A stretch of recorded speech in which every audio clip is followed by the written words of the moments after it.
અત્યાર સુધીની જે પ્રદક્ષિણા હતી અને અત્યાર સુધીનું જે કામ હતું તે કામ થયા બાદ હવે લેન્ડર અને રોવર શું કામ કરશે તેના પર ચર્ચા કરીશું. લેન્ડર અને રોવરનું કામ શું છે, ગ્રાફિક્સના માધ્યમથી સમજવાનો પ્રયત્ન કરીશું કે અત્યાર સુધીના જે તબક્કાઓ છે એ તબક્કાઓ તેના દ્વારા પાર કરવામાં આવ્યા છે, પરંતુ હવે આગળની મુશ્કેલીઓ શું છે, આગળ કયા પ્રકારની સિદ્ધિ પ્રાપ્ત કરવા માટે કયા પ્રકારની મહેનત કરવામાં આવશે તેના પર ચર્ચા કરીશું. તો લેન્ડર અને રોવર તેના પર એકવાર ચર્ચા કરી લઈએ. તો ચંદ્રની પ્રજ્ઞાન રોવર પર 2 પેલોડ છે. ચંદ્રની સપાટી પર હાજર રસાયણો છે, એ રસાયણોની કેટલી માત્રા છે અને તેની ગુણવત્તા શું છે, આ ગુણવત્તા પર અભ્યાસ કરવામાં આવશે. ત્યારબાદ ખનિજ પર પણ શોધ કરવામાં આવશે. ચંદ્રની જે સપાટી છે ત્યાં ખનિજ ઉપલબ્ધ છે તેના પર શોધ કરવામાં આવશે. આ કામ તેના દ્વારા કરવામાં આવશે. હવે આગળ શું છે તેના પર ચર્ચા, તત્વોનો અભ્યાસ કરવામાં આવશે. જે તત્વો છે, હવે તત્વો કયા કયા છે તે પણ જોઈ લઈશું કે કયા તત્વો છે જેના ડીપમાં અભ્યાસ કરવામાં આવશે. મેગ્નેશિયમ, એલ્યુમિનિયમ, સિલિકોન, આ તમામ તત્વો પર તેના દ્વારા ચકાસણી કરવામાં આવશે. પ્રજ્ઞાન 2 પર જે 2 પેલોડ છે તેના દ્વારા આ બધી ચકાસણી કરવામાં આવશે. આ ઉપરાંત પોટેશિયમ, કેલ્શિયમ, ટીન અને આયર્ન, આ બધી જ વસ્તુ પર તેના દ્વારા ચકાસણી કરવામાં આવશે. તમામ જે તત્વો છે એ તમામ તત્વોને લઈને, આ ઉપરાંત ચંદ્રની સપાટી અને તેમની શોધ. ચંદ્રની સપાટી કેવી છે, સમથળ, ઉબડ-ખાબડ ક્યાંક છે તો ક્યાંક સમથળ છે, એ સપાટી પર શોધ કરવામાં આવશે. વિક્રમ લેન્ડર પર 4 જેટલા પેલોડ લાગેલા છે. હવે વિક્રમ લેન્ડરનું કામ શું છે, એ કેટલા પેલોડ લાગ્યા છે તો 4 પેલોડ છે. 4ના અલગ અલગ કામ છે, જેમાં સૂર્યમાંથી આવતા પ્લાઝ્મા કણોની વિવિધ તપાસ કરશે. આ પ્લાઝ્મા કણો કેવી વિવિધતા સાથે અહીંયા સુધી પહોંચે છે તેના પર ચકાસણી કરવામાં આવશે. ત્યારબાદ વિક્રમ લેન્ડરનું ચંદ્રની સપાટીથી ગરમીનું પરીક્ષણ પણ કરશે કે ત્યાંથી કેટલી ગરમી છે, હીટ અંગે તેના દ્વારા પરીક્ષણ કરવામાં આવશે. તો ત્યારબાદ આગળ રહેશે કે ધરતીકંપની ગતિવિધિઓની તપાસ પણ કરવામાં આવશે. જે ધરતીકંપ અહીંયા અનુભવીએ છીએ તે જ પ્રકારનો છે, શું અલગ છે, શું વિવિધતા છે તેના પર ચકાસણી કરાશે. ચંદ્રની ગતિશીલતાને સમજવાનો પણ પ્રયત્ન કરશે. અત્યાર સુધી ચંદ્રની તમામ વસ્તુ પર ચર્ચા વિચારણા કરવામાં, તમામ વસ્તુને પ્રયત્ન સમજવાનો કરવામાં આવ્યો છે. ગતિશીલતા પણ તેમાં એડ છે. હવે ચંદ્રયાનની સફળતાની ટાઈમલાઈન શું છે એ જોઈ લઈએ. 14 જુલાઈ 2023 2:35 કલાકે અહીંયાથી લોન્ચ થયું હતું. ચંદ્રયાન 3 ને સફળતાપૂર્વક 2:35 કલાકે 14 જુલાઈએ લોન્ચ કરવામાં આવ્યું હતું. આખી ટાઈમલાઈન પહેલેથી લઈ અને છેલ્લે આજના વિક્રમ સુધીની વાત કરી લઈએ. 15 જુલાઈ 2023ના દિવસે ચંદ્રયાનને સ્પેસ ક્રાફ્ટે મોકલ્યું હતું. એટલે કે પહેલા પગથિયાથી લઈ અને છેલ્લા પગથિયા સુધી ક્યાં કેવી મુશ્કેલી આવી તે પણ જોઈ લઈશું. ફાયરિંગની મદદથી પૃથ્વીનું પ્રથમ ભ્રમણ કક્ષામાં ફર્યું. ભ્રમણ કક્ષા જે ફરવામાં આવ્યા, ભ્રમણ કક્ષાને એક ગોફણ દેશી પદ્ધતિ કહી શકાય, તે પદ્ધતિથી મોકલવામાં આવ્યો હતો. 17 જુલાઈ 2023ના દિવસે ચંદ્રયાન 3 એ બીજી ભ્રમણ કક્ષામાં ગયું. એક ભ્રમણ કક્ષા બાદ બીજી ભ્રમણ કક્ષા તેના દ્વારા લેવામાં આવી. 18 જુલાઈએ 2023ના દિવસે ચંદ્રયાન 3 પૃથ્વીની ત્રીજી ભ્રમણ કક્ષામાં ગયું. એક બાદ એક ભ્રમણ કક્ષા છોડી અને આગળ વધતું ગયું. 20 જુલાઈ 2023 ચંદ્રયાન 3 એ પૃથ્વીની ચોથી કક્ષામાં પ્રવેશ કર્યો હતો. અલગ અલગ કક્ષાઓ તેણે છોડી અને અલગ અલગ નવા સોપાનો પાર પાડ્યા. 25 જુલાઈએ ચંદ્રયાન 3 પાંચમી ભ્રમણ કક્ષામાં ભ્રમણ કર્યું. 1, 2, 3, 4, 5 જે ગોફણ જે પ્રકારે ફેંકવામાં આવે છે ઓછી ઉર્જાથી વધુ દૂર સુધી, 1 ઓગસ્ટથી મધરાતે 12 થી 1 વચ્ચે ચંદ્રયાન 3 પૃથ્વી છોડી. 1 ઓગસ્ટ કે જે સમય જે પૃથ્વીથી ચંદ્ર સુધી પહોંચવાનો સમય કહી શકાય, અને ત્યારબાદ 5 ઓગસ્ટે 7 વાગે ચંદ્રયાન ચંદ્રની ભ્રમણ કક્ષામાં પહોંચ્યું. 1 થી 4 ઓગસ્ટ વચ્ચેનો એક પાથ કહી શકાય તે તેણે પૂરો કર્યો હતો. ત્યારબાદ 17 ઓગસ્ટ મહત્વનો દિવસ કે ચંદ્રના 5 જેટલા ચક્કર લગાવ્યા હતા 17 ઓગસ્ટના દિવસે. તો આ 5 ચક્કર તેમના દ્વારા લગાવવામાં આવ્યા હતા. આ ઉપરાંત ચંદ્રયાન ચંદ્રની સપાટીથી 100 કિલોમીટર ઊંચાઈ પર ભ્રમણ કર્યું. અને ત્યારબાદ આપણે સૌએ જોયું કે 20 મિનિટનો જે વિક્રમ સર્જો, 20 મિનિટની જે ઘડીઓ હતી, 18 ઓગસ્ટે ચંદ્રયાનના લેન્ડર મોડ્યુલની ગતિ ઘટાડવામાં આવી. જેમ જેમ નજીક જતું ગયું તેમ તેમ તેની ગતિ ધીમી કરતા ગયા અને એ ગતિને લઈને પણ અનેક વાતોથી 20 ઓગસ્ટે લેન્ડર મોડ્યુલથી ઓર્બિટિંગ થયું. અને 20 ઓગસ્ટે ફરી એક નવો પગથિયું ચડ્યું હતું, ફરી એક નવો ઇતિહાસ રચ્યો. ચંદ્રયાન 3ના લેન્ડરે 100/30 કિલોમીટર લ્યુનર ઓર્બિટમાં પ્રવેશ કર્યો. ત્યારબાદ લ્યુનર ઓર્બિટમાં પ્રવેશ કર્યો એટલે કે આ ચંદ્રની આખી ટાઈમલાઈન કહી રહી છું. ચંદ્રયાન 3નું ચંદ્રની સપાટી પર સફળતાપૂર્વક લેન્ડિંગ થઈ ગયું. જે ઘડીઓ આજે આપણે જોઈ, જ્યારે સૌના ધબકારા ઊંચા થઈ ગયા હતા, એ સમયે સફળતાપૂર્વક લોન્ડ્યો અને પહોંચ્યા ત્યારબાદ ચંદ્રયાન 3 એ કહ્યું હું મંજિલ પર પહોંચી ગઈ છું. આ તમામ સફળતાને લઈને વડાપ્રધાન નરેન્દ્ર મોદીએ સંબોધન કર્યું. પહેલા જોઈ લઈએ શું કહે છે તેઓ. मेरे प्यारे परिवारजनों, जब हम अपनी आंखों के सामने ऐसा इतिहास बनते हुए देखते हैं तो जीवन धन्य हो जाता है.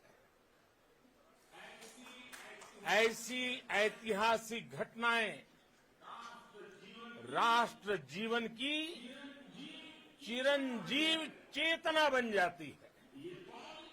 ये पल अविस्मरणीय है. ये क्षण अभूतपूर्व है. ये क्षण विकसित भारत के शंखनाद का है. ये क्षण नए भारत के जयघोष का है. ये क्षण मुश्किलों के महासागर को पार करने का है. ये क्षण जीत के चंद्र पथ पर चलने का है. ये क्षण 140 करोड़ धड़कनों के सामर्थ्य का है. ये क्षण भारत में नई ऊर्जा, नया विश्वास, नई चेतना का है. ये क्षण भारत के उदयमान भाग्य के आह्वान का है. अमृत काल की प्रथम प्रभा में सफलता की ये अमृत वर्षा हुई है. हमने धरती पर संकल्प लिया और चांद पर उसे साकार किया. તો ચંદ્રયાન 3 કે જેણે ઇતિહાસ રચ્યો છે અને આ ઇતિહાસને લઈને કહી શકાય કે આ આગ કટોરી ફૂલોની પડદા પાછળ પોકાર કરે ઓ દેખ નમાઝી નૈન ભરી જ્યાં લગ્ની છે ત્યાં હાર નથી. અને વૈજ્ઞાનિકોની જે લગ્ની હતી એ લગ્ની આજે રંગ લાવી છે. ચંદ્રયાન 3 કે વિવિધ તબક્કાઓને પાર કરીને આજે અહીંયા સફળતાનું શિખર ચડી ગયું છે. એના વિશે ચર્ચા કરીશું. આપણી સાથે સ્ટુડિયોમાં જોડાઈ ચૂક્યા છે વ્રજેશ પરીખ, વૈજ્ઞાનિક છે સાયન્સ સિટીના, અને જયંતિભાઈ ખેમચંદાણી, સેક્રેટરી એસ્ટ્રોનોમી ક્લબ અમદાવાદના. સર, સ્વાગત છે આપનું ગુજરાત ફર્સ્ટ પર. આપણી સાથે સુભાષ ભંડારી પણ જોડાઈ ચૂક્યા છે, એસોસિએટ પ્રોફેસર છે કચ્છ યુનિવર્સિટીના. આપ સૌનું સ્વાગત છે ગુજરાત ફર્સ્ટ પર. વ્રજેશજી, સૌપ્રથમ આપની પાસેથી જાણવા માંગીશું કે જે પ્રકારે ઘડીઓ ગણાઈ રહી હતી માત્ર 20 મિનિટ, ત્યારબાદ 15 મિનિટ, અને જે ઘડીઓ ઓછી થતી હતી ત્યારે સૌના જીવ તાળવે ચોંટી ગયા હતા. એકવાર તમારી પરિસ્થિતિ ત્યારે શું હતી? તમામ ગેસ્ટની પાસેથી એ પરિસ્થિતિને જાણવાનો પ્રયત્ન કરીશું, કારણ કે એ જે ઉત્સાહ છે, એ જે ઉમંગ છે, એ કંઈક અલગ લેવલનો જ હોય છે. આપ જણાવશો. એક ક્ષણે અમે સાયન્સ સિટીમાં અમારો જે પ્રોગ્રામ ચાલતો હતો, લગભગ 104 વિદ્યાર્થીઓ હતા, અમારા ડાયરેક્ટર સર હતા, અને ડેફિનેટલી કે એક જેમ પેલી ક્રિકેટ મેચમાં કેવું આમ એક થાય કે શું થશે, તો સેમ એવી જ પરિસ્થિતિ હતી કે જે નહીં ધીમે ધીમે વેલોસિટી ઘટાડતા હતા, કિલોમીટર ઘટાડતા હતા, તો લાગતું હતું કે કંઈક થશે કે નહીં થાય, કંઈક થશે કે નહીં થાય. પણ ડેફિનેટલી જે રીતે કોન્ફિડન્સની લેવલથી એને એક એક જે સ્ટેજ પાર કર્યા છે, પછી કોન્ફિડન્સ આવી ગયો કે ના, હવે તો આ લેન્ડ થશે જ. અને જે થયું અને જેવું એક ખુશીનો માહોલ જે થયો, અમારે બધા જ ખરેખર આનંદિત હતા. અને રિયલી આપણા ભારત માટે એક આ ઐતિહાસિક ઘટના આપણે એક ભાગ એના બની ગયા. અને રિયલી, અને જે આપણા પ્રાઇમ મિનિસ્ટર સાહેબે કીધું કે આપણે વસુધૈવ કુટુંબકમની જે ભાવના બતાવી કે it is not only for India, it is for whole world, એટલે એ બહુ જ ખરેખર આનંદની વાત છે બધા માટે. જી બિલકુલ. જયંતિભાઈ, આપ પણ જણાવશો કે એ વખતની આપ કયા પ્રકારથી પરિસ્થિતિથી નીકળી રહ્યા હતા? એ ટાઈમે અમારા એસ્ટ્રોનોમી ક્લબનું એક પ્રોગ્રામ ચાલી રહ્યું હતું સાયન્સ સિટીમાં, અને ઘણા બધા બાળકો અને એસ્ટ્રોનોમી ક્લબના મેમ્બર્સ ને સાયન્સ સિટીના બધા સ્ટાફ મેમ્બર્સ બધા સાથે હતા. એટલે બહુ એક્સાઇટિંગ હતું. બધા સાથે જોઈ વ્યૂ કરતા હતા પ્રોગ્રામને, તો લાઈવ ટેલિકાસ્ટ, તો બહુ એક્સાઇટમેન્ટ હતી બધામાં. જી બિલકુલ, તો આ એક્સાઇટમેન્ટ તમામ લોકો, ન માત્ર ઇસરોના વૈજ્ઞાનિકો તેમની દ્વારા જે મહેનત કરવામાં આવી હતી, પરંતુ સાથે સાથે શાળામાં પણ એ જ પ્રકારના પ્રોગ્રામ કરવામાં આવ્યા હતા અને ત્યારબાદ વૃદ્ધોમાં અને જે ગલીઓમાં પણ આ જ પ્રકારનો આનંદ હતો. સુભાષ સર, આપની પાસેથી જાણવા માંગીશ, આપનો શું અનુભવ રહ્યો?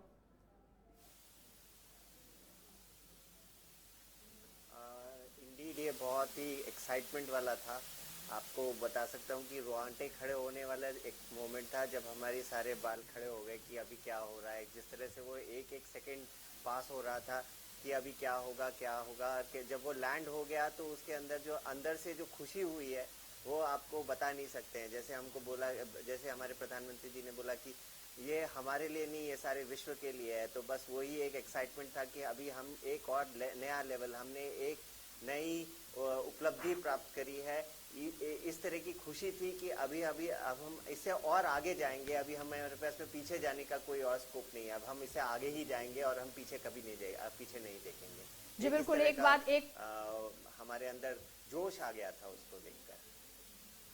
જી બિલકુલ, એક બાદ એક સફળતાના કદમો પાર પાડી અને ત્યાં સુધી પહોંચ્યા છે, તો ખુશી તો એ જ રહે. આપણી સાથે જોડાઈ ચૂક્યા છે સ્ટુડિયોથી ધનંજય રાવલ, ખગોળશાસ્ત્રી છે. સર, સ્વાગત છે આપનું ગુજરાત ફર્સ્ટ પર. નમસ્તે. સર, જે પ્રકારે તમામ પાસેથી એમના મંતવ્યો જાણ્યા કે જ્યારે આ ચંદ્રયાન 3 ત્યાં લેન્ડ થવા જઈ રહ્યું હતું, આખરી 5 થી 10 મિનિટ કે ત્યારે ઉત્સુકતા આખા દેશની વધારે હતી, જીવ તાળવે ચોંટી ગયા હતા. આપનો કયા પ્રકારનો અનુભવ હતો? બસ એવો જ માહોલ હતો અને મનમાં એવો જ ઉચાટ અને એક્સાઇટમેન્ટ હતી જાણે કે ભારત પાકિસ્તાનની વર્લ્ડ કપની ફાઇનલ મેચ ચાલતી હોય અને છેલ્લો બોલ બાકી હોય એવી ઘટના. અને હું ચોક્કસપણે માનું છું કે એ ભારત પાકિસ્તાનની વર્લ્ડ કપની ફાઇનલ ચાલતી હોય એના કરતાં પણ વધારે લોકો આજે ટીવી ઉપર મીટ માંડીને બેઠા હશે. આ એક રેકોર્ડ હશે અને એવી એક્સાઇટમેન્ટ અમારા મનમાં હતી કે હવે શું થશે. 50 મીટર, 25 મીટર, 15 મીટર આવી જ્યારે કાઉન્ટડાઉન ચાલુ થતું હતું ત્યારે જ્યારે 10 મીટરની વાત આવી એટલે કોન્ફિડન્ટ આવી ગયો કે નહીં, હવે તો સેફ લેન્ડિંગ થઈ જ ગયું, એનું થઈ ગયું. અને અંતે જે આપણને સમાચાર મળ્યા ત્યારે અમારે ત્યાં કેક બનાવીને તૈયાર રાખી હતી અમારા અંકુર હોબી સેન્ટરમાં. ઘણા બધા મીડિયાના લોકો પણ આવ્યા હતા. ઘણા બધા લોકો, અમે એની સ્પેશિયલ એક ફિલ્મ બનાવી હતી, એ જોવા માટે આવ્યા હતા અને ફટાકડા પણ લઈને આવ્યા હતા. એટલે આપણે ઘરની અંદર, રૂમની અંદર ફોડી શકાય એવા પેલી સોનેરી રંગના બધા ઉછળે એવા બધા. અને જેવા સમાચાર માંડ્યા એટલે આ બધી ધડાધડીને બધું ચાલુ થઈ ગયું, ચીચિયારીઓ પાડવા માંડ્યા અને એક ખુશીનો માહોલ જાણે કે આપણે જગ જીતી લીધું હોય એવી માહોલ ત્યાં છવાઈ ગયો અને ચારે બાજુથી ફોન કોલ ને બધું આવવા માંડ્યું. એટલે એક આનંદનું વાતાવરણ ચારો તરફ ફેલાઈ ગયું. જી બિલકુલ સર, અને જંગ કેમ ના જીતી હોય? કારણ કે જે છેલ્લા 5 થી 6 વર્ષની જે વૈજ્ઞાનિકોની મહેનત છે, દિવસ રાત તેમના દ્વારા આ મહેનત કરવામાં આવી છે અને આખરે આ મહેનત રંગ લાવી છે, ત્યારે તમામમાં એ જ પ્રકારની ખુશી છે. ઇસરોમાં બેઠેલા ભલે વૈજ્ઞાનિક હોય કે પછી અહીંયા સામાન્ય ગલીઓમાં રમતા એક બાળક હોય, તો આ તમામ લોકોની ખુશીનું લેવલ એક સમાન જ હતું. વ્રજેશજી, આપ પાસેથી જાણવાનો પ્રયાસ કરીશું કે જે પ્રકારે ચંદ્રયાન 3 અહીંયાથી પૃથ્વી પરથી જ્યારે મોકલવામાં આવ્યું ત્યારથી લઈને અનેક મુશ્કેલી ભર્યા તબક્કા તેમના દ્વારા પાર કરવામાં આવ્યા, એ તબક્કા વિશે આપ માહિતી આપો. લગભગ તમે જે કહી શકો કે 12 તબક્કા હતા. એટલે પૃથ્વીની ભ્રમણ કક્ષા, એટલે આપણે જ્યારે લોન્ચ કર્યું 14 જુલાઈએ, ત્યારબાદ સૌથી પહેલાં પૃથ્વીની કક્ષામાં આવ્યું, પહેલી કક્ષા, બીજી, ત્રીજી, ચોથી કક્ષા પાસ કરી પછી ઇન્ટર ઓર્બિટ કહેવાય, એટલે ધારો કે પૃથ્વી અને ચંદ્રની વચ્ચેની જે સ્પેસ હતી ત્યાં, અને ત્યાંથી પછી ઇન્જેક્ટ કર્યું આપણે લ્યુનર એટલે કે ચંદ્રની કક્ષામાં, અને પછી ચંદ્રની બી અલગ અલગ કક્ષામાં અલગ અલગ કિલોમીટરના અંતરે ગયું.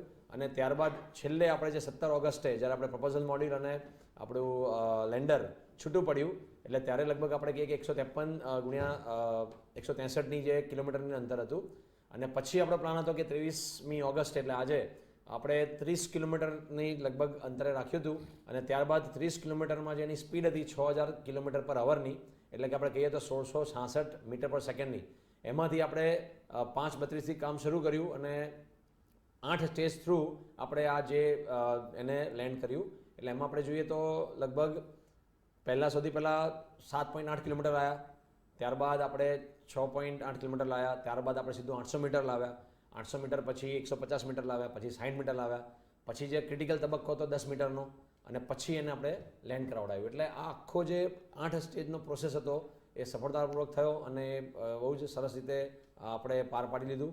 અને મને આમાં ડેફિનેટલી થેન્ક યુ કહેવાનું મન થાય છે ચંદ્રયાન 2ને, કારણ કે એના ઓર્બિટર 2એ જેટલી હેલ્પ કરી છે જે ફોટોગ્રાફી દ્વારા, એનો ઘણો સપોર્ટ મળ્યો. ઇસરોને ઘણું બધું નવું જે ડાયરેક્ટર સાહેબે બી કીધું હતું કે ફેલિયર મોડેલ પર આ વખતે એમને કામ કર્યું હતું કે કેટલી શક્યતાઓ છે ફેલ થવાની, એના પર સ્ટડી કરીને એ લોકોએ આ વખતના જે બી સોફ્ટવેર કે એપ્સ કે જે બી તમે કહો કેમેરા એ બનાવ્યા હતા. જી બિલકુલ. તો કહેવાય છે ને કે કરેલું કર્મ ક્યારેય નિષ્ફળ નથી જતું, એ આજે નહીં તો કાલે કામ આવે છે. તો એ જ પ્રકારે ચંદ્રયાન 2એ આપણને મદદ કરી. જયંતિ સર, આપની પાસેથી જાણવાનો પ્રયાસ કરીશ, જે પ્રકારે સરે જણાવ્યું કે ચંદ્રયાન 2 પણ ત્યાં અહીંયા ચંદ્રયાન 3માં હેલ્પફુલ થયું. તો એ હેલ્પફુલ કઈ રીતે થયું? એ બે વચ્ચેનું શું એવા વાતચીત થઈ કે એ બે વચ્ચેના કયા એવા સંપર્ક હતા? ચંદ્રયાન 2નું બેઝિકલી જે ફેલિયર હતું એ લર્નિંગ લેસન હતું, અને એમાં જે એ સ્પિનમાં જતું રહ્યું જ્યારે લેન્ડિંગના ટાઈમે, અને એના પછી એ સિગ્નલ્સથી પાછું નોર્મલ ના થઈ શક્યું, એ લઈને અહીંયા ઘણું બધું રિસર્ચ થયું, અને એ બધાનું ઇમ્પ્લિમેન્ટેશન આ ચંદ્રયાન 3માં થયું. એ બધા ફેલ્યુઅર્સથી શીખીને જે કરેક્શન્સ ને જે ઇમ્પ્લિમેન્ટેશન થયા હાર્ડવેર ને સોફ્ટવેરમાં, એનું એડવાન્ટેજ આપણને આજે સક્સેસમાં મળ્યું છે. જી બિલકુલ સર. તો એ મદદે આવ્યું છે આજે ચंद्रयान 2 चंद्रयान 3 ने, અને તેના લીધે હવે ઘણી બધી માહિતીઓ આપણે એકઠી કરીશું.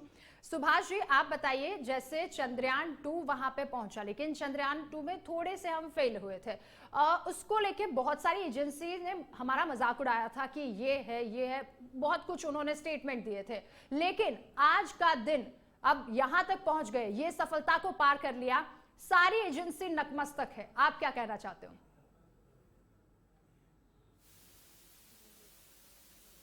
आपका जो कहना है वो बिल्कुल 100% ट्रुथ है कि हमने जितनी भी एजेंसीज हैं उनके, और क्योंकि हम साउथ पोल में पहुंचे हैं, दैट इज़ 70 डिग्री साउथ पे पहुंचे हैं, तो दैट इज़ एन वो एक अपने आप में एक बहुत बड़ी उपलब्धि है, क्योंकि साउथ पोल में अभी तक कोई नहीं पहुंचा है, और हमने वहाँ पे पहुंचकर अपने आप को और एकदम सेफली लैंड करके अभी जो हम एनालिसिस करेंगे वहाँ पे जो हमारे पेलोड्स हैं वो हमारे को जो रिजल्ट्स देंगे, जो नेक्स्ट 14 डेज तक हमारे पास में वो पेलोड्स के रिजल्ट्स आएंगे, वो अपने आप में एक अपने आप में एक नई उपलब्धि है, जिसके कारण हम लोग अभी सबसे आगे हैं. अभी नासा ने और जैसे यूरोपियन एजेंसीज हैं, यूरोपियन स्पेस एजेंसी है, यूके कैनेडियन स्पेस एजेंसीज है, उन सब के आगे हमने अपना एक फ्लैग अपने सबसे आगे खड़ा कर दिया है. जो नए हमारे पेलोड्स हैं वो सब हमारे को डेटा देंगे, सरफेस टेम्परेचर का डेटा देंगे, एलिमेंटल कंपोजिशंस का डेटा देंगे. जो हमारा चंद्रयान 1 में जिसने हमारे को बताया था कि साउथ पोल में पानी हो सकता है, तो उसका सारा डेटा हमको देंगे कि यहाँ पे जो हमारा रोवर है जो हमारे को एलिमेंटल कंपोजिशंस के बारे में बताएगा बेस्ड ऑन द स्पेक्ट्रोमीटर्स. जो 2 हमारे स्पेक्ट्रोमीटर्स रोवर के अंदर हैं, वो दोनों हमारे को एलिमेंटल कंपोजिशंस बताएंगे. और जो हमारा लैंडर है उसके अंदर जो हमारे पेलोड्स हैं वो हमको वहाँ पे अर्थक्वेक का, माइक्रोसेस्मिक डेटा का, फिर उसके बाद में हमारे को थर्मल कंपोजिशंस का, फिर उसके बाद में हमारा जो नासा ने अपना साथ में एक रिफ्लेक्टर भी हमको साथ में इसके साथ में गया है, वो सारा डेटा जब हमारे पास में आएगा तो वो एक हमारे पास में जितना डेटा कलेक्ट होगा उससे ज़्यादा से ज़्यादा हम लोग सबको हमारे रिसर्च के ऊपर ज़्यादा कंसंट्रेट करके और अच्छे से हम फॉर आवर नेक्स्ट एंडेवर्स हम उसके ऊपर कंसंट्रेट कर सकेंगे. જી બિલકુલ. તો જેણે મજાક ઉડાવ્યો હતો, આજે તમામ એજન્સીઓ નતમસ્તક છે અને તેમના દ્વારા અનેક શુભકામનાઓ પાઠવવામાં આવી છે. જનનજી સર, આપની પાસેથી જાણવાનો પ્રયાસ કરીશ કે જે પ્રકારે ચંદ્રયાન 3 અહીંયાથી જઈ અને અનેક તબક્કાઓમાં ત્યાં સુધી પહોંચ્યું છે, હવે લેન્ડર અને રોવરનું કામ શું? લેન્ડરનું કામ આ તબક્કે હવે પૂરું થાય છે, કારણ કે એને જે કામ કરવાનું હતું રોવરને ત્યાં પહોંચાડવાનું એ પહોંચાડી દીધું. ઓફકોર્સ લેન્ડરમાં ઘણા બધા પેલોડ લગાડેલા છે, એ તો પોતાનું સંશોધનનું કામ કરશે જ, પણ હવે જે અગત્યનો તબક્કો શરૂ થવાનો છે, અત્યારે એ લેન્ડ કરી ચૂક્યું છે, અને ત્યાં એના જે બૂસ્ટર રોકેટ જે સ્પીડ ઓછી કરવાનું કામ કરતા હતા, ડી બૂસ્ટરિંગનું કામ કરતા હતા, એણે ચંદ્રની ધરતી ઉપર ઘણી બધી ધૂળ ઉડાડી છે. પોતાના જે ફ્યુલ કન્ઝમ થયું એના દ્વારા પણ ઘણો બધો ધુમાડો ચારે બાજુ વાતાવરણમાં થયો છે. એટલે પૃથ્વી કરતાં ચંદ્રનું ગુરુત્વાકર્ષણ બળ ઓછું છે, એટલા માટે આ બધી વસ્તુઓને સેટલ ડાઉન થતાં થોડો ટાઈમ લાગશે.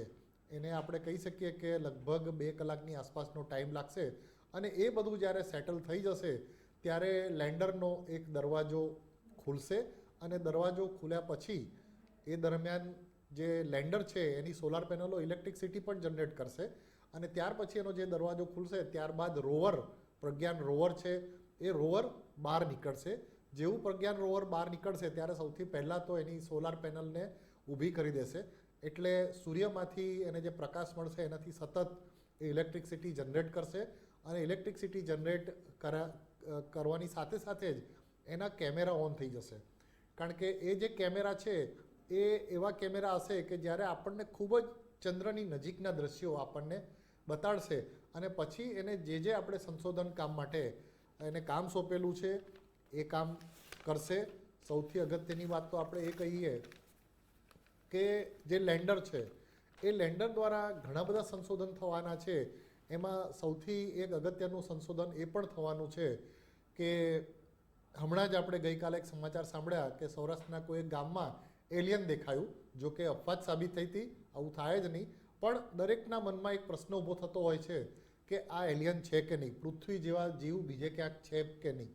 તો જે પૃથ્વી ઉપર હેબિટેટ આખી જે જીવસૃષ્ટિ ખીલેલી છે એ જીવસૃષ્ટિ દૂરથી કેવી દેખાય એ જોવાનો પ્રયત્ન આપણું આ લેન્ડર કરશે અને એ ડેટા મળશે. એના આધારે આપણે બ્રહ્માંડમાં બીજે જોઈશું કે પૃથ્વી ઉપર જીવસૃષ્ટિ આવી દેખાય છે તો એના આધારે એવી જીવસૃષ્ટિ બીજા કોઈ ગ્રહમાં કે બ્રહ્માંડમાં ક્યાં દેખાય છે કે નહીં. એટલે બીજે જગ્યાએ જીવ શોધવાનો પ્રયત્ન પણ આપણે આના દ્વારા કરવાનો છે અને ઘણા બધા ડેટા આપણે જે અત્યારે લેન્ડિંગ કર્યું ત્યારે આ જે એલ્ટિટ્યૂડ મેટર દ્વારા જે આપણને ડેટા મળેલા છે એ ડેટાના આપણે મન ફાવે એટલી કિંમત મેળવી શકીશું.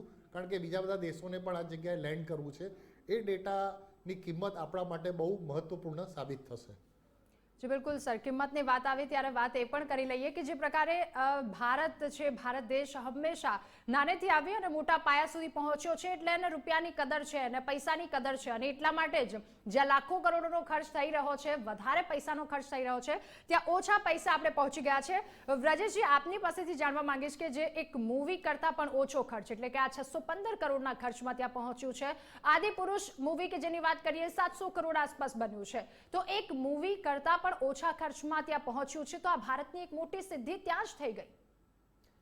એટલે તમે જો આપણે મિશન ટુ માર્સ કર્યું હતું એમાં બી સેમ કેસ હતો અને આમાં પણ તમે જોશો તો જે લીડિંગ જે સાયન્ટિસ્ટ હતા એ લેડીઝ છે. એટલે આપણે ભારતની માતાઓ જે કહીએ એ પહેલેથી જ એવી છે કે ઘર ચલાવે તો એકદમ સાચવીને કે એનું જે આખું બજેટ છે સચવાઈ જાય. એટલે હું ખરેખર ઈસરોની જે લેડી સાયન્ટિસ્ટ છે એમને બી ધન્યવાદ કરીશ આપની માધ્યમથી કે એમને જે રીતે આખો પ્લાન કર્યો છે અને આખી ટીમ બનાવી છે અને દરેકે દરેક ઈસરોની બ્રાન્ચ એમાં આપણે સેક આપણું સ્પેસ એપ્લિકેશન સેન્ટરથી લઈને આપણે દરેકે દરેક ઈસરોની બ્રાન્ચે એમનો પોતાનો એક સરસ રોલ નિભાવે છે. પણ જે લીડિંગ જ્યારે મધર હોય તો ડેફિનેટલી કહી શકાય કે બજેટ આપણે ઓછામાં ઓછું વાપર્યું છે. અને તમે જે વાત કરી ફિલ્મની, તો ફિલ્મ કેવું છે કે એક આખું એક એન્ટરટેનમેન્ટ સેગમેન્ટ છે. જ્યારે અહીંયા તો એમાં ફિલ્મનો ફેલિયર થશે તો હીરો ફરીથી એક્ટિંગ કરી શકશે, બધું કરી શકશે.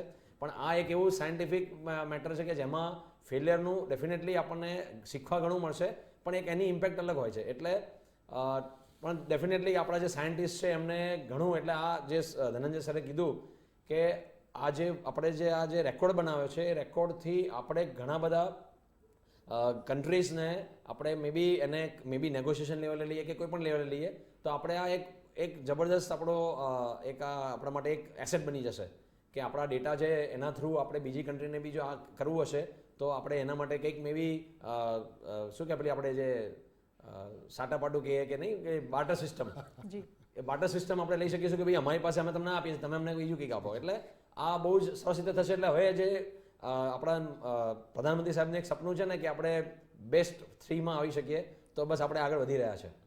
જી બિલકુલ ચોક્કસ, અને આગળ વધી રહ્યા છે અને હજુ પણ આપણા જે સફળતાના કદમ છે અહીંયા નથી ઊભા રહેતા. સફળતા હજુ પણ આગળ વધવાની છે, હજુ પણ આગળ સફળતાના સોપાનો પાર કરીશું. સમાચારમાં ચર્ચા યથાવત રહેશે પરંતુ હાલ સમય થયો છે એક વિરામનો. રોકાઈશું વિરામ માટે.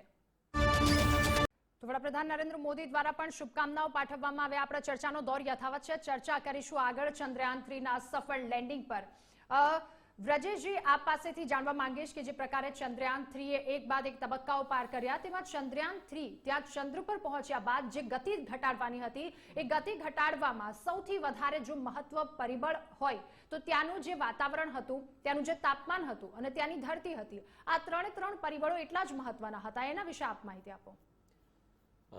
જેમ દક્ષિણ ધ્રુવ છે તો ત્યાં સૌથી ઠંડુ વાતાવરણ છે, તો ઠંડુ વાતાવરણ છે એટલે ત્યાં આપણે એટલે સિસ્ટમ તો એવી રીતના જ બનાવી હતી કે ત્યાં કોઈ પણ જે આપણા જે પાર્ટ્સ છે એને કોઈ ઇફેક્ટ ના થાય, કારણ કે આ બી કોઈ મેટલ ક્યાં તો કોઈ ફાઇબર કે કોઈ એની જ વસ્તુ આપણે લઈ જતા હોઈએ છીએ, એટલે સૌથી પહેલાં તો એ ધ્યાન રાખ્યું છે, એટલે એને કોઈ અસર થઈ નથી.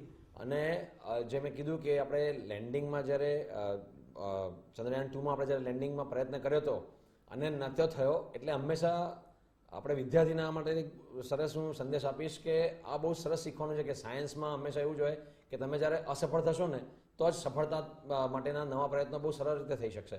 એટલે અહીંયા પણ એ થયું કે આપણે જે એનો અભ્યાસ કર્યો અને એના આધારે આપણને ખ્યાલ આવ્યો કે કઈ જગ્યાએ એનું લેન્ડિંગ કરવું, એટલે એના માટે સ્કેનિંગ બી આપણે કર્યું. તમે જોજો, તમે જોયું હશે કે લગભગ 800 મીટર પછી જે આપણે સ્કેનિંગ કર્યું અને એક જગ્યા લોકેશન ફિક્સ કર્યું કે ક્યાં એને લેન્ડ કરાવવાનું છે, એ પછી એની ગતિ ફરીથી ધીમે ઘટાડી 150 મીટર પર લાયા, ફરીથી કન્ફર્મ કર્યું કે એ જ જગ્યાએ એને લેન્ડ કરાવવું છે કે નહીં, એ કન્ફર્મ થયું, પછી 150 થી 60 મીટર પર લઈ આવ્યા. અને પછી જે સૌથી ખતરનાક તબક્કો હતો જે ગઈ વખતે ચંદ્રયાન 2માં આપણે એ જ જગ્યાએ ફેલ થયા હતા કે 60 મીટરથી 10 મીટર પર લાવવું, એકદમ ગતિ ધીમી કરવી અને પછી એને ત્યાં બસ છૂટું કરી દેવું, એટલે કે પથ્થરની જેમ મૂકી દેવું, એટલે શું થાય એની ત્યાં ગુરુત્વાકર્ષણ બળ છે નહીં, અને પછી આપણા થસ્ટરથી એને ત્યાં એના પર લાયા, એટલે જે એના પર જે ધૂળ ને એ બધું ઉડ્યું.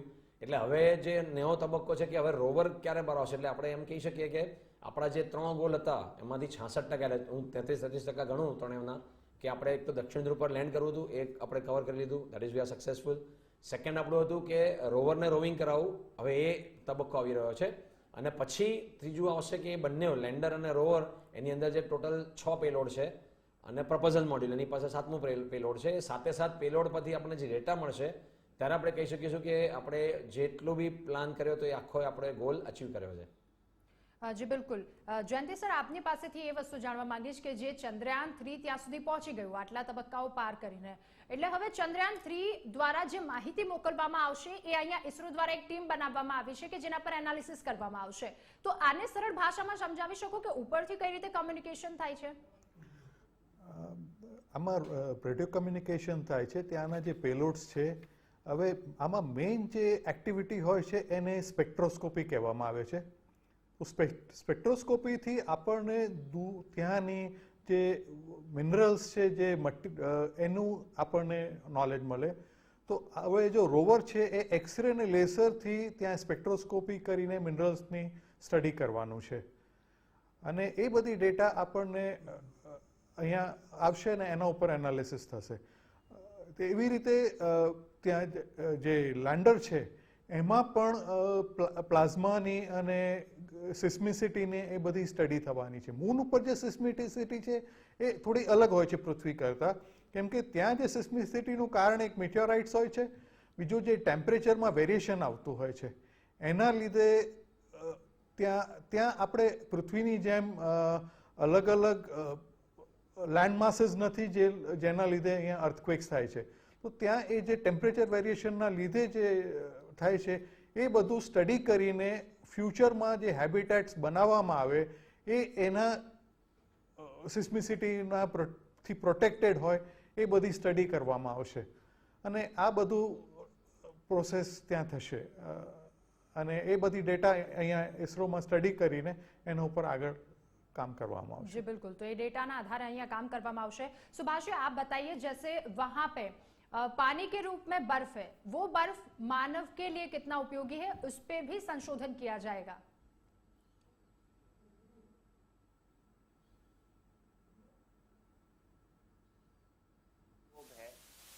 जिसको हमने बोला है like there are two program, one is cast, that is the thermophysical experiment, जिसके अंदर हम लोग थर्मल प्रॉपर्टीज़ के लिए काम करेंगे, और जो दूसरा है जिसके अंदर हम लोग उसके अंदर आयनोस्फीयर, जिसे रंभा बोला है, जिसके अंदर हम आयनोस्फेरिक एक्टिविटीज़ के ऊपर काम करेंगे.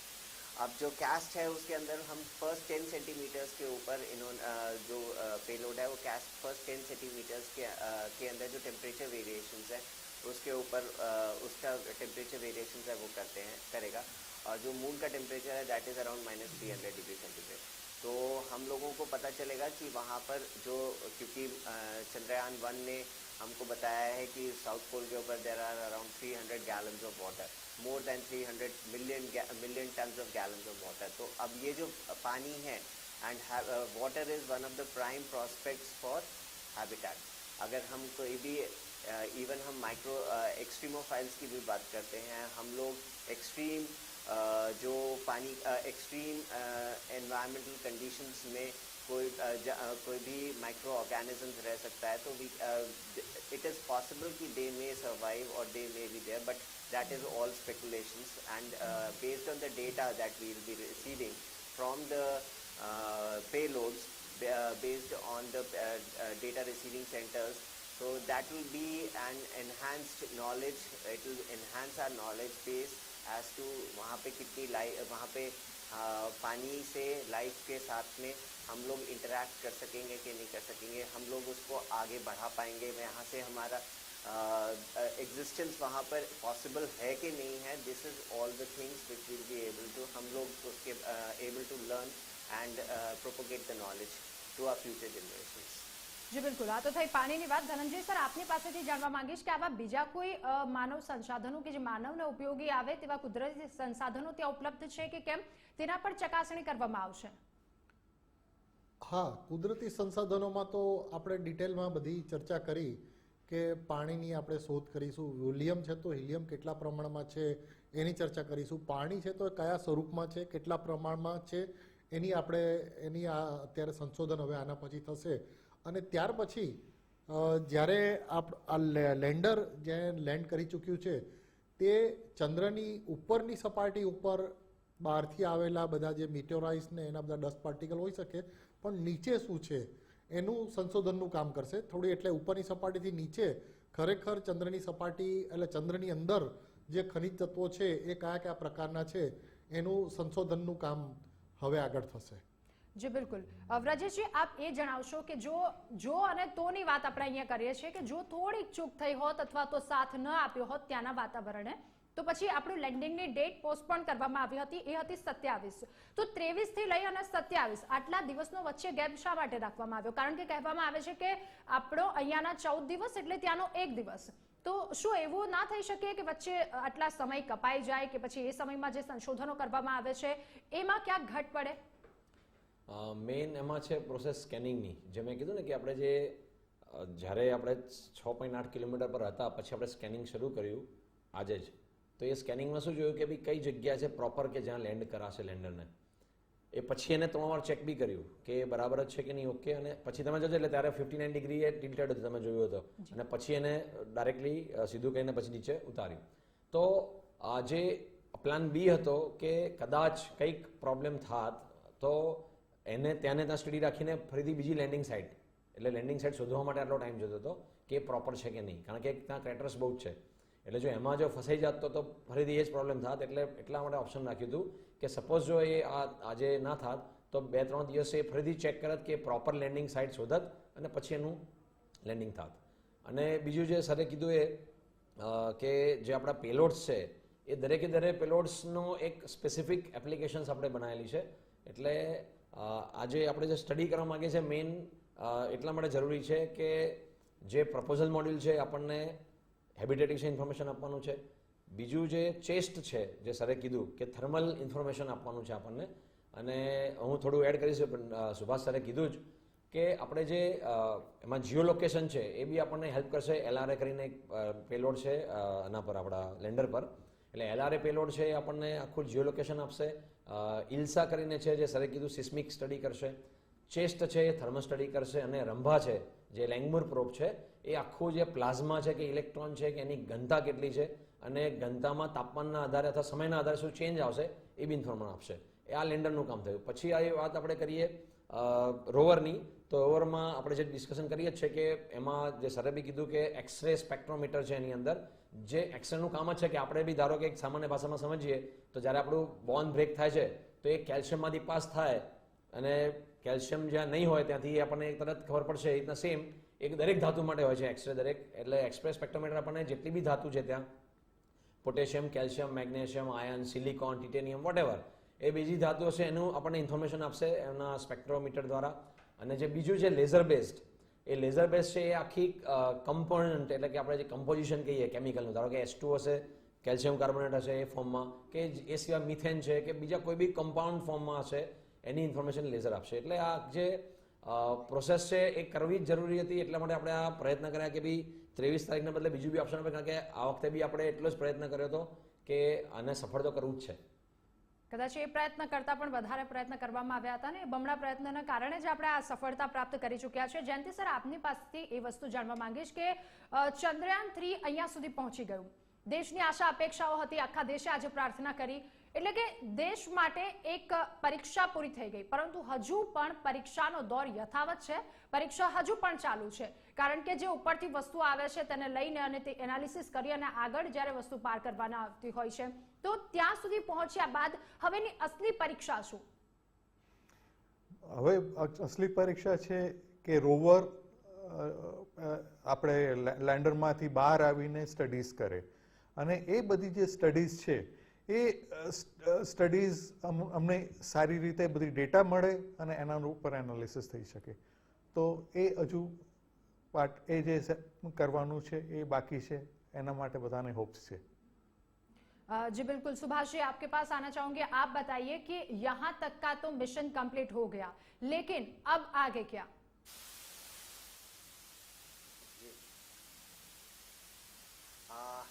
अभी तो मेजर वर्क बाकी है.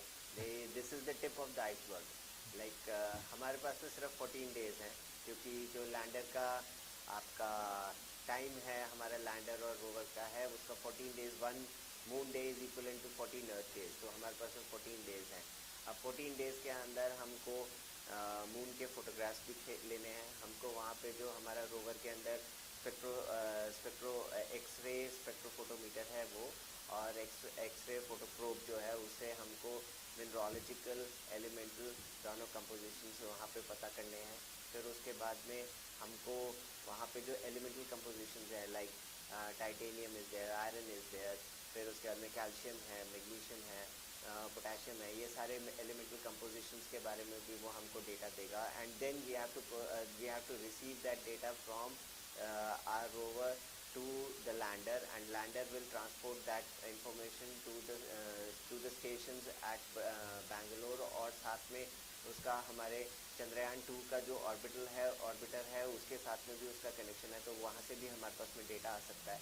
तो ये सारे डेटा को एक साथ में इकट्ठा करके उसके बाद में उसका एनालिसिस करना. तो वो एनालिसिस तो सेकेंडरी पार्ट हो गया, लेकिन first is receiving all those data. तो वो एक प्रोसेस है.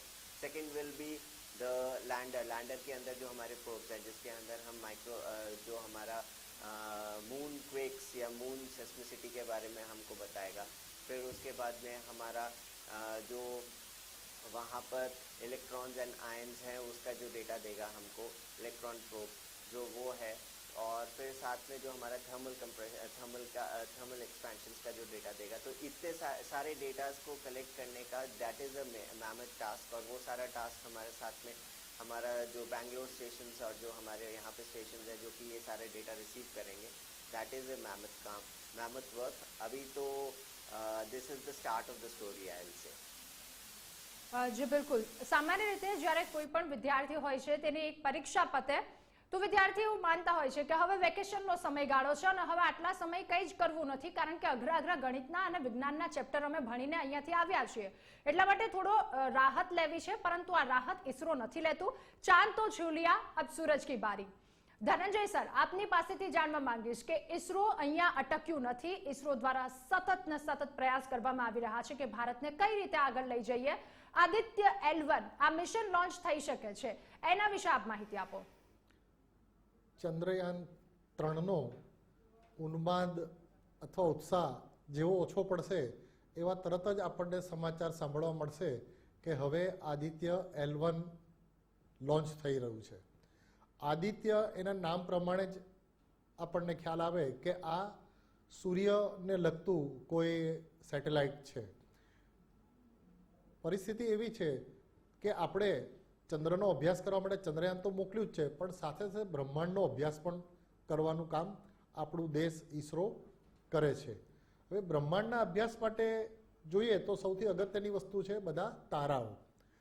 સૂર્ય આપણી પૃથ્વીની સૌથી નજીકનો તારો છે અને એનો અભ્યાસ કરવો ખૂબ જ જરૂરી છે કે એની કેરેક્ટરિસ્ટિક શું છે, એ કેવી રીતે ઉર્જા ઉત્પન્ન કરે છે, એમાંથી જે બધા મેગ્નેટિક વેવ્સ, બધા સોલાર વિન્ડ્સ બધા જે ટ્રાન્સમિટ થાય છે એ આપણી પૃથ્વીને પણ ડિસ્ટર્બ કરે છે અને બીજી સોલાર સિસ્ટમના બીજા ગ્રહોને પણ અસર કરે છે. એટલા માટે આદિત્ય L1, બીજું કે આપણે બીજા કોઈ તારાઓનો અભ્યાસ કરવો હોય તો ખૂબ જ દૂર દૂર જવું પડે, પણ સુરત તો ખૂબ જ આપણી નજીક છે. એટલે ઈસરોએ એવું વિચાર્યું કે આપણે એક એવો ઉપગ્રહ તૈયાર કરીએ જે સૂર્ય અને પૃથ્વીની વચ્ચે જ્યાં ગુરુત્વાકર્ષણ બળ લગભગ બંનેનું 0 થઈ જાય તે જગ્યાએ આપણે એક એવો ઉપગ્રહ મૂકીએ કે જેના કારણે જેને કે મૂવમેન્ટ કરવા માટે બહુ ફ્યુલની પણ જરૂર ના પડે અને એ સતત સૂર્યનો અભ્યાસ કર્યા કરે. તો એ વસ્તુને ધ્યાનમાં રાખીને અને આ પરિસ્થિતિ જ્યાં ઉત્પન્ન થાય છે એટલે કે સૂર્ય અને પૃથ્વી વચ્ચેનું ગુરુત્વાકર્ષણ બળ જ્યાં 0 થાય છે એને લાંગ્રાન્જ પોઈન્ટ કહેવામાં આવે છે અને એ જગ્યાએ અને આવા 5 પોઈન્ટ છે L1, L2, L3, L4, L5. L1 સૌથી નજીકનો અને બહુ સરળતાથી ત્યાં જઈ શકાય એવી પરિસ્થિતિ છે. એટલા માટે આ સૂર્યનો અભ્યાસ કરવા માટે આપણે એને ત્યાં મોકલીશું અને એનો અભ્યાસ આપણને મળશે તો એના આધારે આપણે તારાઓ જે દૂર દૂર આવેલા છે એનો અભ્યાસ આપણે સારી રીતે કરી શકીશું અને બ્રહ્માંડના બીજા રહસ્યો આપણે ઉકેલી શકીશું. એટલે હવે પછીનું જે મિશન છે એ L1 છે, ત્યાર પછી ગગનયાન છે.